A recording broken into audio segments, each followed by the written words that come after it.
皆さんこんにちは、シオネルです。今回は1泊2日22時間の船の旅。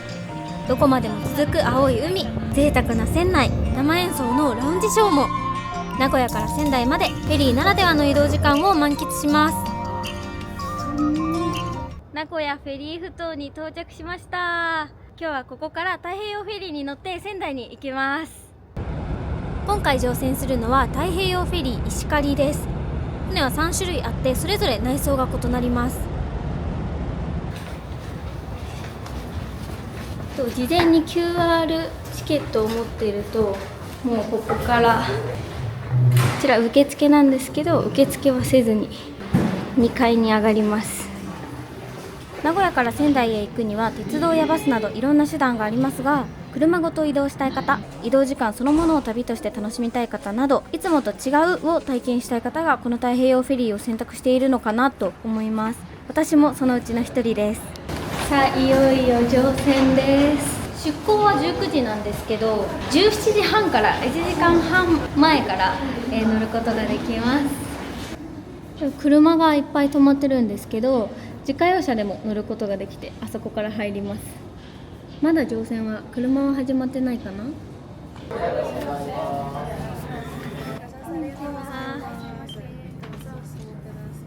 ありがとうございます。船内に入るとまず目に飛び込んでくるのは、地中海の街並みを思わせるような豪華なメインエントランスです。石狩はエーゲ海の輝きをコンセプトにしていて、船内には青い海とか空、白を基調とした爽やかな空間が広がります。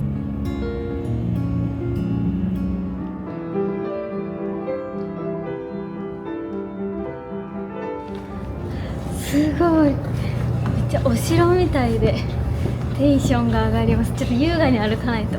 まずはやっぱり甲板に上がってみたいので、よいしょ。めっちゃ綺麗。日が沈みかけていてとってもいい時間帯です。18時少し前には車の乗船も始まりました。では早速部屋に向かいます。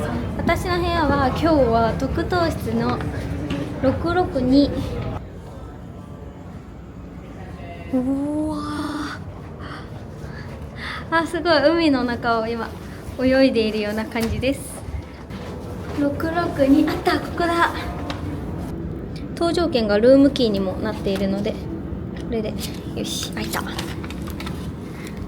ではルームツアーはちょっと後にして、ご飯が18時からもう食べられるんですよ。なので出港前にちょっと食べちゃおうかなと思います。今5時48分。先にご飯に行ってきて。夕食ビュッフェの料金は大人1人2300円です。船内レストランは18時から20時までなので、時間には注意です。海のすぐ横で食べたい場合は早めに食事をとるのがおすすめです。オープン前から並んでいる方が結構いらっしゃいました。夕食メニューはローストビーフやお刺身、お寿司などなど、運航している土地のグルメまで盛りだくさんです。どれも美味しそうで迷ってしまいます。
バイキングというだけでテンションが上がりますが、その日の気分に合わせて食べたいものを食べられるのがいいですよね。もう出港から2時間くらい経ってそうな満喫具合ですが、まだ出港前です。出港は甲板から、見届けます。今6階なんですけど、下の5階にもデッキがあって、そこからはさらにちょっとステージみたいなくぼみのところにも行けます。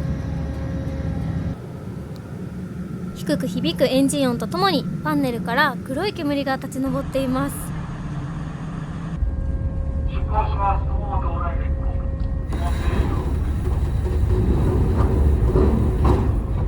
了解。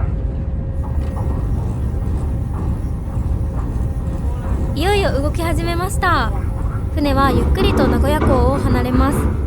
これから始まる1泊2日の船旅、期待が膨らみますね。出発しました。穏やかな気持ちいい。深い青に染まった港に名港トリトンと工場のオレンジ色の明かりが滲むように広がります。出港する船を港の景色そのものが温かく見守ってくれているみたいですね。今は一旦バックしてるんですけど、バックしてそこ大きいトリトンという橋を渡っていきます。名港トリトンは名古屋港に架かる3つの橋の総称です。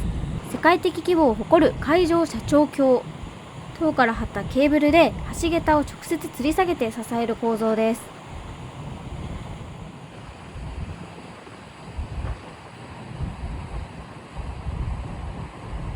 船上から見上げる巨大なトリトン、橋のスケール感に圧倒されます。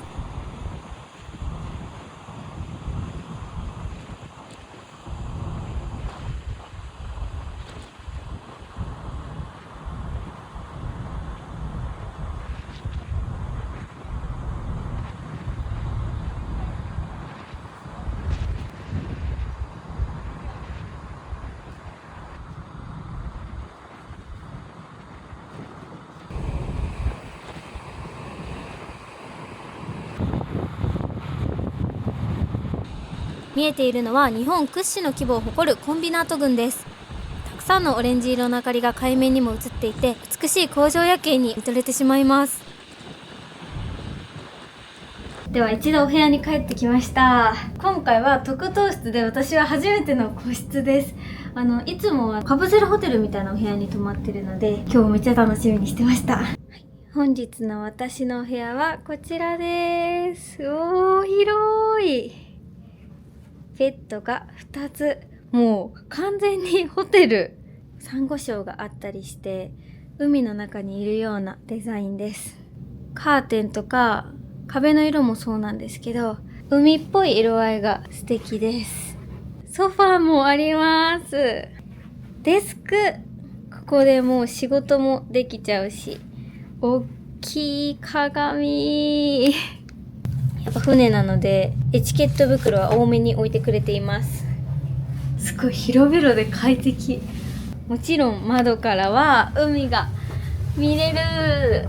ちょっと今暗いんであれなんですけど、じゃん、テレビ嬉しい。テレビ早速つけてみよう。ポチッとな。お部屋でテレビが見れちゃう。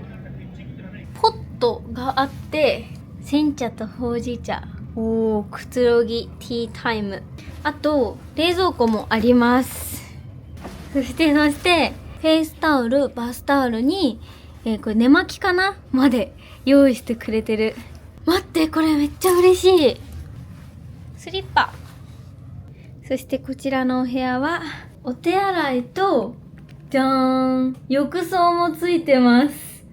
大浴場もあるので、もちろんそちらも使いたいんですが、自分だけのお風呂とトイレ、めちゃくちゃ嬉しいですね。そしてアメニティも、歯ブラシとカミソリがあります。快適。じゃん。ここで電気とかつけられて、コンセントはここに一つと、あと鏡のところにもあります。扉のところにこう外がちょっとこれで見えるようになる。鍵もね、もちろんついてますので、防犯もバッチリ。船の上とは思えないくらいの充実具合です。客室は他にもたくさんのバリエーションがあります。一番グレードの高いロイヤルスイートはリビングと寝室が別々。お風呂は海を眺めながら。ドレッシングルームまであります。スイートは進行方向の景色を一望できるお部屋、セミスイートはスイートと同様の設備でよりリーズナブルに、セミスイート以上の部屋は船内での食事付きです。こちらは特等和室、船の中なのに畳でゴロゴロできるって嬉しいですよね。最大4名まで利用できる家族やグループ旅行に最適なお部屋もあります。一等洋室は窓はありませんが、個室で人の目を気にせずまったり。こちらは S 寝台でカプセルホテルタイプのお部屋ですが、各部屋にテレビがついています。1段ベッドで広々です。 B 寝台は2段ベッド、こちらもカプセルホテルタイプですが、秘密基地みたいで楽しそうです。一番リーズナブルなお部屋は大部屋ですが、カーテンで仕切られていますし、一人一人の空間も広めで嬉しいです。更衣室もあるので着替えも安心。では船では動きやすい方がいいので着替える服を持ってきました。ちょっと早速それに着替えて船内探検に行こうと思います。だいぶ動きやすくなったかなと思います。今アナウンスでなんかショーがあるっていう風に聞いたので、ちょっとそちらに行ってみます。ピアノとフルートを聴けるって。部屋から出るときに靴に履き替えるのって結構しんどかったりするので、スリッパがあるのがめっちゃ嬉しい。ラウンジショーの会場ミコノスにやってきました。テーブルがあるので飲み物を持ってきてここに置くのも飲むのも OK です。本格的な空間でピアノとフルートのなんと生演奏を楽しむことができます。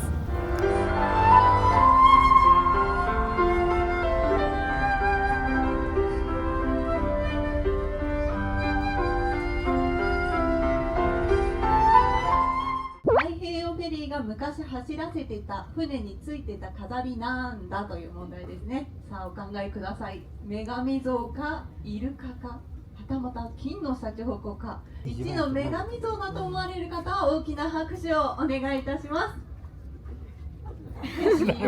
イルカだと思われる方はお願いいたします。金のシャチホコだと思われる方、大きな拍手をお願いいたします。3の金のシャチホコの方、はい、正解です。おめでとう。実際にもともと船長さんが着用していた制服やシャチホコのマークが入った制帽を身につけて記念撮影を楽しむことができました。5階はインフォメーションとか、あとドライバー室、 B 寝台、S 寝台、1等、特等などお部屋、あと大浴場もありますね。6階はシアター、レストラン、ロイヤルスイートなどの一番高いお部屋などもあります。7階も同じようにお部屋がずらずらっとあります。あとペットハウスというのもあります。ペットも一緒に乗船できるのは嬉しい。おー、すごい大きい窓で海を見ながらテレビを見ながらくつろげるスペース。あ、喫煙室もあります。これは足置きっていうこと？優雅。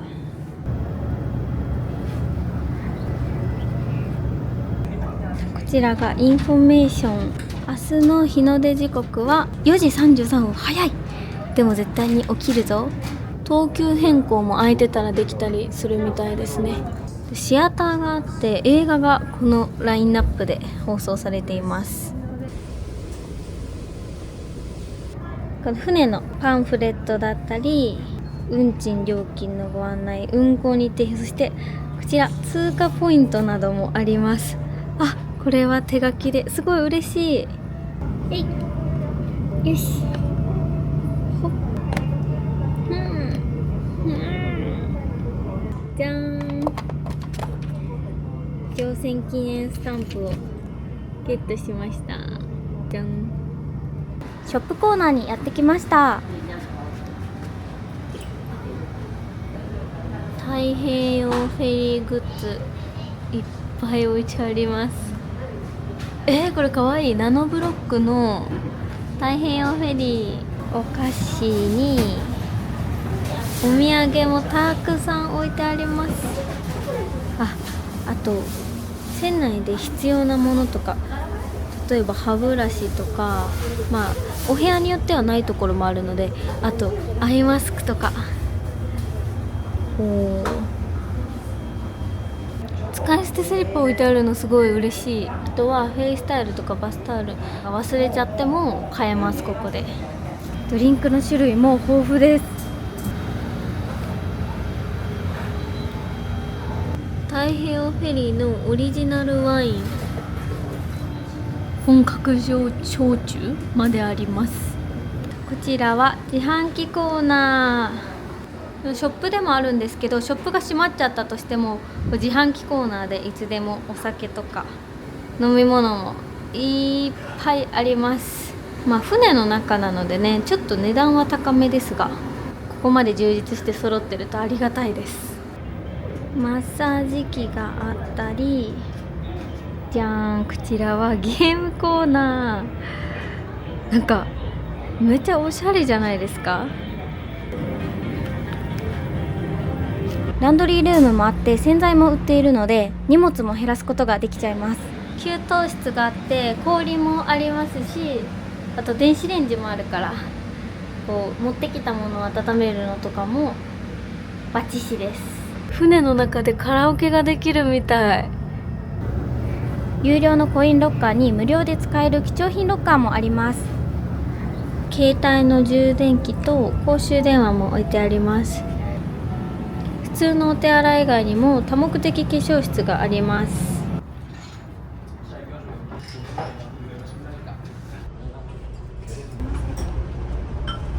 ソフトクリームのプレミアムバニラを一つお願いします。400円です。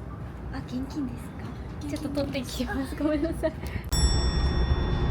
部屋に鍵を忘れるなどした結果、取りに帰るのに時間がかかって営業終了してしまいました。船内では現金しか使えない場面もあるため、あらかじめ持ち歩いておくのがおすすめです。今が22時55分。船内探検したり、プロムナードみたいなところで椅子座ってゆったりしてたら、もうこんな時間になっちゃいました。ちょっとこれから大浴場行ってお風呂入って、明日日の出を見たいので、それが4時半。早く寝ます。一旦お風呂に行ってきます。展望大浴場にやってきました。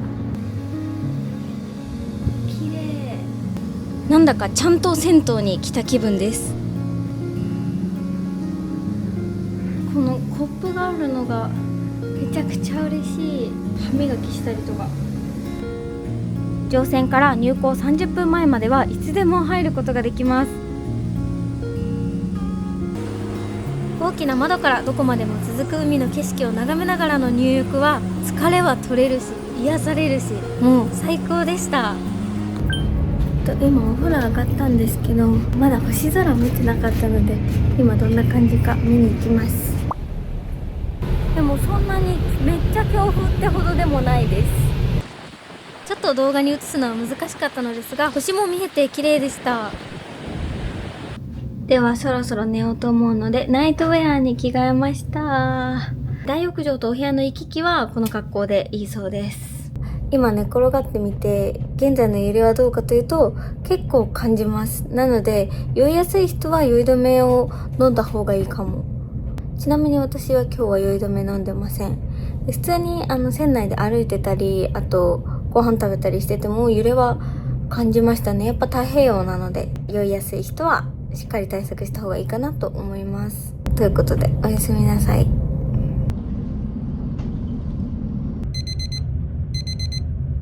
おはようございます。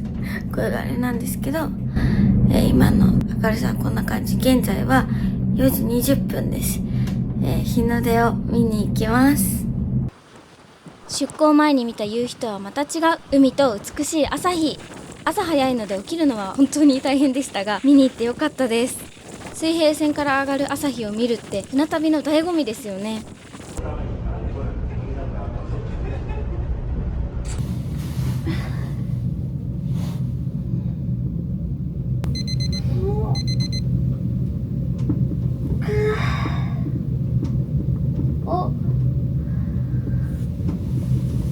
すごい、めっちゃ綺麗。お部屋からこの景色を見ることができるのは個室の特権ですね。自分だけの大きな鏡でゆっくり朝の準備をします。今は7時20分なので千葉県あたりを多分走っているのかなと思います。あと1時間くらいで犬吠埼に着く。船が通過した後の波の筋がもうとっても綺麗で、ずっと見ていたくなります。朝の光を受けてキラキラと輝く太平洋、穏やかな波を眺めながらぼーっと過ごす時間は心も静かになっていきますし、とっても贅沢な時間です。朝食バイキングは大人1人1200円、7時半から9時までです。朝食バイキングも種類が豊富で胃に優しいものも多かったのでいっぱい食べちゃいました。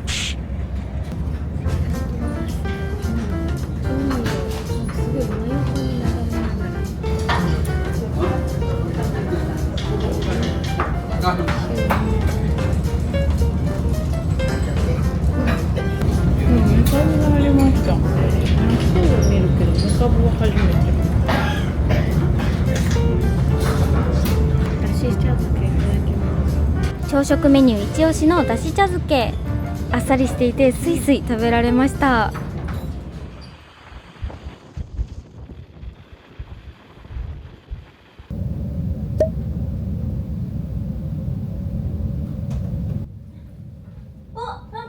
なんかいるぞ。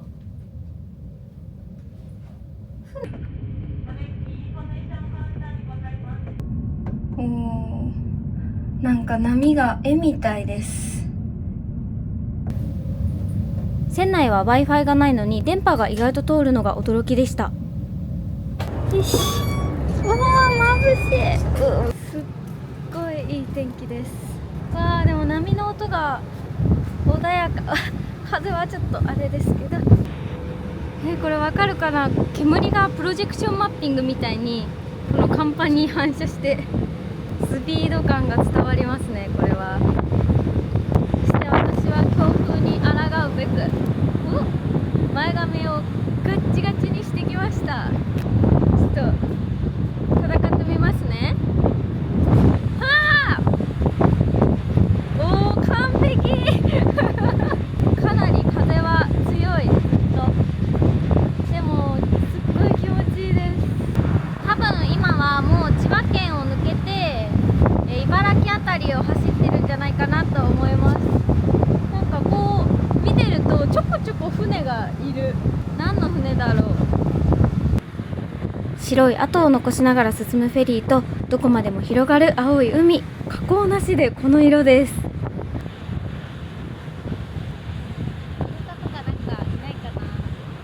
たまにイルカやクジラに遭遇することもあるみたいです。そしてなんと今回特別に操舵室に案内していただきました。初めて操舵室入りまして、さらに運航中なのでもう大興奮です。一番前から海の上を進んでいる様子を見ると、進んでいるようにはあまり見えなくて、普段乗船しながら見ている景色とは全く違いました。そして真ん中に柱などもないので、船本来の大きさを体感できました。いや、ちょっと運航に問題がないか。すんごい、めっちゃ見える。この双眼鏡は20キロ先まで見えるそうです。あ、でもクジラか、ここら辺は。どっちもいます。どっちもいますか。見える。お昼は12時から13時半まで、1200円でカレーバイキングです。この金額でバイキングってなかなかないですよね。ポークカレー、ブラックカレー、キーマカレー、野菜ゴロゴロカレー、そしてカレーにぴったりのトッピングが並びます。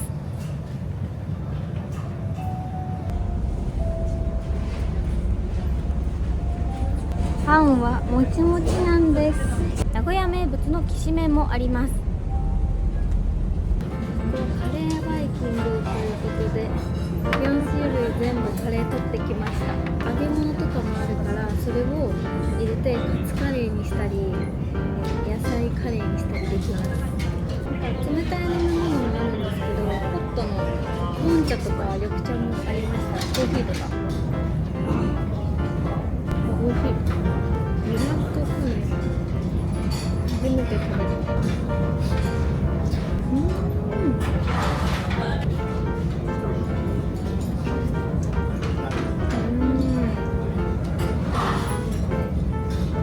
私の一番の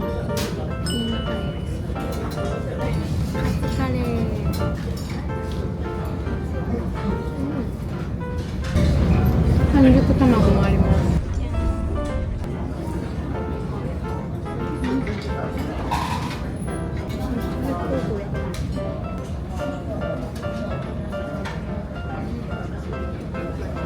これから姉妹船キソとのすれ違いです。一大イベントなのでたくさんの人がデッキに出てきています。おー、来たー。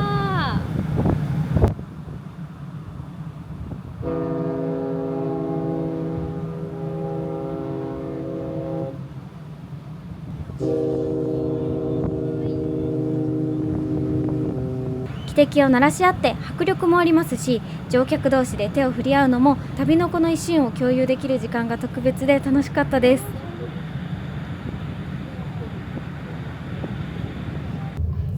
きれー。あと30分ぐらいで仙台港に到着するので、そろそろ服も着替えて、出る準備をします。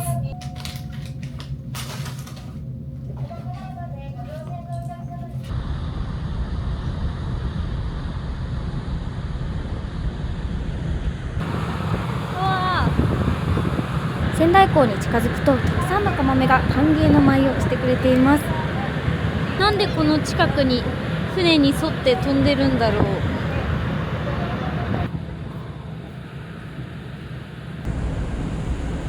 仙台港には数多くの工場や物流拠点が集まっています。仙台港に到着しました。では私はここで下船します。今日は実際の下船時刻よりも30分早く下船が始まるそうです。よし、じゃあ名残惜しいですが下船します。ありがとうございます。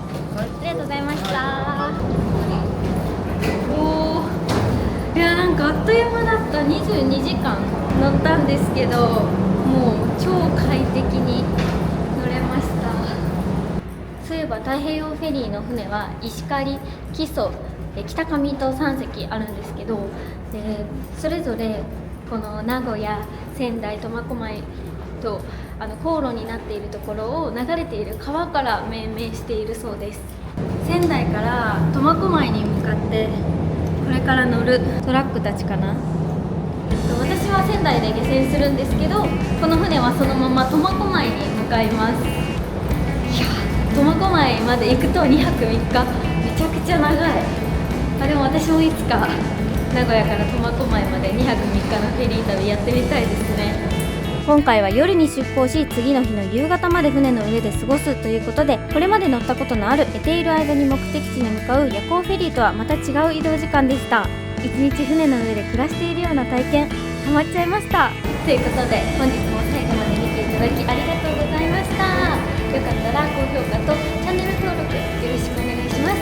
メンバーシップでは CG で配信などもしていますので、よかったらチェックしてみてください。またねー。